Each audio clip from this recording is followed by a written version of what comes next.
राधे राधे दोस्तों, आप लोग कैसे हैं। हम आशा करते हैं आप लोग बहुत अच्छे से होंगे।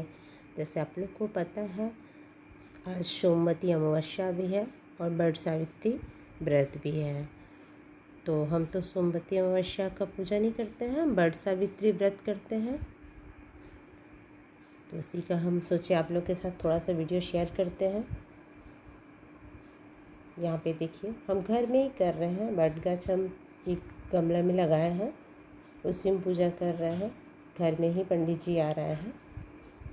तो यहाँ फूल है और वस्त्र है, श्रृंगार का सामान है चढ़ाने के लिए। यहाँ फल है, चना का दाल जो होता है उसको, गुड़ प्रसाद के लिए। और ये आपका जो बट का जो फुलकी होता है ना, ऊपर में जो फल जैसा दिखता है, बट फल नहीं हो, पत्ता ही जो है, तो उसी को हम निगलते हैं पानी के साथ 12 बजे के बाद। आप लोग कैसे पानी पीते हैं, क्या पहले खाते हैं, कमेंट में बताइएगा। और आप लोग कौन कौन बट सावित्री व्रत करता है वो भी बताइएगा। आप लोग कैसे करते हैं। हम तो बहुत ही सिंपल तरीके से करते हैं। मंदिर नहीं गए थे, घर पे ही किए थे। 2 फ्रेंड लोग आ गई थी हमारे पास ही। कल शाम को ये पूछी थी कहाँ पे कर रहे हैं पूजा, तो हम बोले हम घर पे ही कर रहे हैं, पंडित जी घर पे आ रहे हैं। तो वो लोग भी आ गए थे। हम लोग तीनों मिल के पूजा किए, बहुत अच्छा लगा। एक साथ मिल के पूजा करने में अच्छा लगता है। वैसे कोई नहीं रहता तो फिर हम अकेले ही कर लेते हैं, ऐसा कुछ नहीं। और ये दोनों आ गए थे तो अच्छा लगा। तो यहाँ गमले में हम बट का वृक्ष लगाए थे, हम और मेरे हस्बैंड दोनों मिल के लगाए हैं। पूजा शुरू हो गया है, पंडित जी आ गए हैं। यहाँ पे पहले घी का दिया जला लेते हैं, इसके बाद संकल्प कराएंगे पंडित जी। बहुत ही अच्छे पंडित जी हैं ये। हमारे घर में जब भी पूजा होता है तो इन्हीं को हम बुलाते हैं। और इस बार तो बट सावित्री पूजा के दिन थोड़ा ठंडा ठंडा ही मौसम था, वरना बहुत ज़्यादा ही गर्म रहता है। इस बार अच्छा लगा पूजा करके भी, और पता भी नहीं चला टाइम कितना जल्दी निकल गया। वैसे तो धूप जब रहता है तो मत पूछिए, बहुत ज़्यादा गर्म भी लगता है, प्यास भी लगता है। और इसमें पता भी नहीं चला क्योंकि पूजा ही 11:30 बजे के बाद हम लोग का शुरू हुआ था। पंडित जी बोले थे 11:30 बजे के बाद पूजा होगा, इसलिए पूजा कंप्लीट होते तो 1-1:30 बज गया था। यहाँ पे संकल्प हो गया है।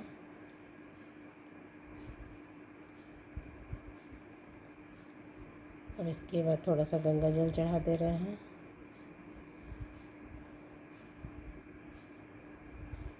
दिया दिखा देने के लिए कह रहे हैं पंडित जी, दिया दिखा दे रहे हैं।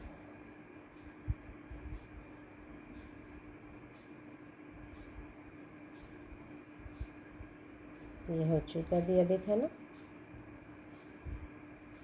धूप भी जला लेते हैं, धूप भी दिखाना है। कितना भी आप देखिए पूजा करते हैं हर साल, फिर भी कुछ ना कुछ कहीं ना कहीं मिस्टेक हो जाता है, और फिर से पंडित जी समझाते हैं। मेरे साथ तो हमेशा ही होता है, हम तो भूल जाते हैं जल्दी। आप लोग के साथ भी ऐसा होता है क्या।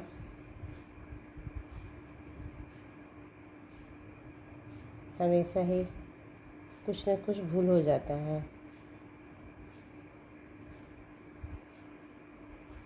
कितना भी तैयारी करिए, फिर लगता है कहीं ये चीज़ मिस्टेक हो गया है। वैसे भी कहते हैं पंडित जी, जिस पूजा में थोड़ा मिस्टेक होता है वही पूजा संपूर्ण कहलाता है, क्योंकि आरती लास्ट में तो होता ही है। आरती सब पूजा का जो भी कहीं थोड़ा बहुत मिस्टेक हुआ रहता है वो पूरा कर देते हैं, इसीलिए लास्ट में आरती किया जाता है।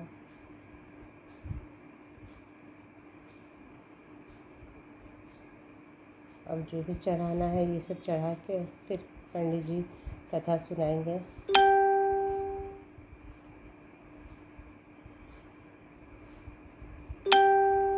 यहाँ अल्पन लगा दे रहे हैं वृक्ष में। आलपन मतलब जैसे बेसन और हल्दी का जो पेस्ट बनता है उसी को कहते हैं आलपन। वही लगाते हैं, 5 बार करके लगाया जाता है।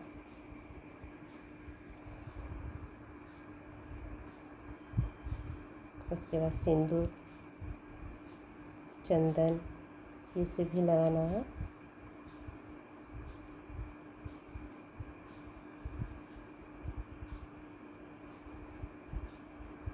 यहाँ सिंदूर हो चुका है। अब चंदन का लगाने के लिए बोले पंडित जी, वो भी लगा दिया।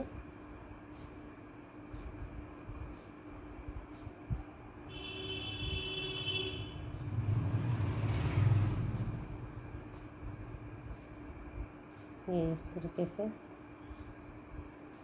चंदन लगाने का भी नियम होता है, हाथ से नहीं लगाना है।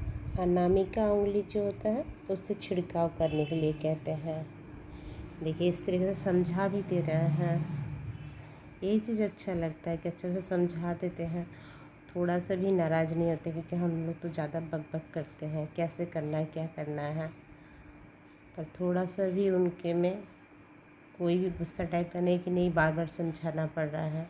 अच्छा बात है। अब जनेऊ चढ़ा देते हैं।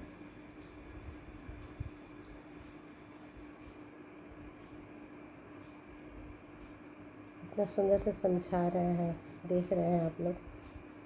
शायद उनका आवाज़ आप नहीं सुन रहे हैं, बट हम आपको बता रहे हैं कि सच में बहुत अच्छा से पूजा कराते हैं।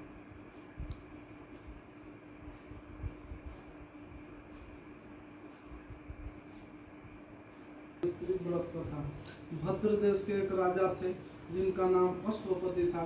भद्र देश के राजा अश्वपति के कोई संतान न थी। उन्होंने हमें हर एक पूजा करना बहुत अच्छा लगता है, मंत्रोच्चारण के साथ प्रतिदिन 1 लाख आहुतियां दी। अपने ससुराल का पूजा हो या मायके का पूजा, हमको पूजा करना बहुत अच्छा लगता है। प्रकट होकर और यहाँ पे फल, 5 फल, श्रृंगार का सामान, वस्त्र ये भी चढ़ा के साइड में रख देते हैं, क्योंकि गमला छोटा सा है तो उस पर नहीं रहेगा, गिरने का डर है। दिया जल रहा है इसलिए साइड में रख दिया जा रहा है। पंडित जी संकल्प कर दे रहे हैं। जीवन साथी बनाना चाहिए। इस पर सावित्री ने कहा कि पिताजी, आर्य कन्याएं अपने पति का एक बार ही वरण करती है, राजा एक बार ही आज्ञा देता है और पंडित एक बार ही प्रतिज्ञा करते हैं और कन्यादान भी एक बार ही किया जाता है। सावित्री हट करने लगी और बोली, मैं सत्यवान से ही विवाह करूंगी।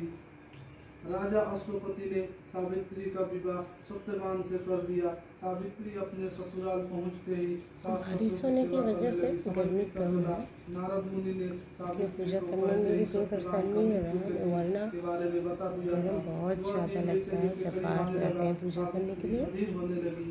उन्होंने 3 दिन पहले से ही उपवास शुरू कर दिया।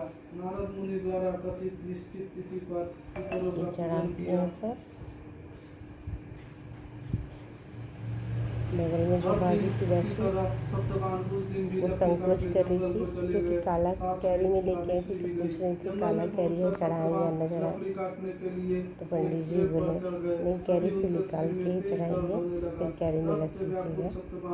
पेड़ के नीचे उतर गए। सावित्री ने अपना भविष्य समझ गई। सत्यवान के सिर गोद में रखकर सत्यवान का सिर सहारा में वहाँ जमराज को आते देख जमराज अपने साथ सत्यवान को ले जाने लगे। सावित्री भी उनके पीछे पीछे चल पड़ी। जमराज ने सावित्री को समझाने की कोशिश की, बांस का पंखा होता है जिससे हवा करते हैं, उसमें आलपन और सिंदूर 5 ठो यानी 5 जगह टीकना पड़ता है, तो पहले हम लोग टीक लेते हैं। सावित्री ने कहा कि मेरे सास ससुर वनवासी और सिंदूर से उन्हें आप दिव्य ज्योति प्रदान करें। जमराज ने कहा ऐसा ही होगा, जाओ अब लौट जाओ। लेकिन सावित्री अपने पति सत्यवान को पीछे पीछे चलती रही। यमराज ने कहा इस तरीके से हे देवी तुम वापस जाओ। सावित्री ने कहा, भगवान मुझे अपने पति देव के पीछे पीछे चलने में कोई परेशानी नहीं है, पति के पीछे चलना मेरा कर्तव्य है। यह सुनकर थोड़ा सा उन्होंने छुआ के फिर से साइड में उसे रख देते हैं, एक पहले और कथा वरदान देने सुनेंगे, को कहा। सावित्री उसके बोली, बाद ही हमारे इससे हवा ससुर का करेंगे। राज्य छीन गया है, उसे पुनः वापस वृश्चिक दिला का दो। हवा करेंगे, फिर यमराज ने पतिदेव का सावित्री भी को यह पूजना है, वरदान भी दे उनको दिया भी और कहा, अब हवा तुम करना लौट है, जाओ। उनका भी लेकिन पूजा करना सावित्री है। पीछे चलती रही।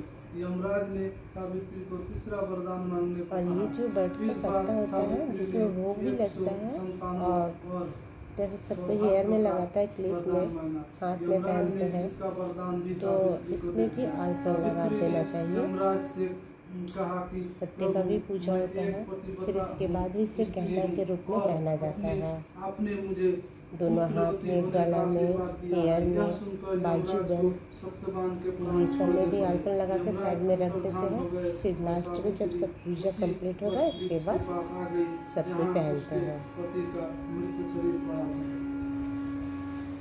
सत्यवान जीवंत हो गया और दोनों सुखी खुशी अपने राज्य की ओर हम भूल गए थे कितना चल पड़े। दोनों जब कितना पत्ता लगेगा तो वही माता भूल पिता जाते को हैं कि दिव्य हेयर गति में, प्राप्त बाजू हो गई बंद है। में। इस प्रकार सावित्री सत्यवान चिरकाल का कभी कम राज्य होता है, कभी सुख ज़्यादा हो भोगते जाता है। अब प्रतिव्रता सावित्री के अनुरूप ही प्रथम अपने सास ससुर का ये उचित चुका पूजन लगाना करने के साथ ही और अन्य रख दिए हैं। विधियों को प्रारंभ करे। वट सावित्री व्रत करने और इस कथा को सुनने से अब कथा सुनेंगे। उपवासक और वैवाहिक जीवन या जीवन साथी की आयु पर किसी प्रकार का कोई संकट आया भी हो तो वो टल जाता है। सावित्री व्रत कथा कोई छोड़ दी। कथा सुनने से पहले पंडित जी बोले दुखा और अच्छा चढ़ा देने के लिए, इसके बाद ही कथा सुनेंगे।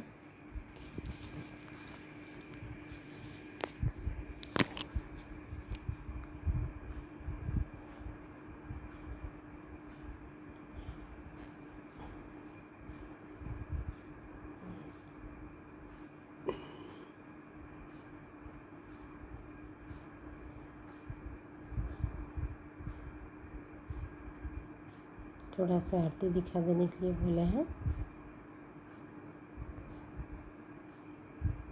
ये हो गया।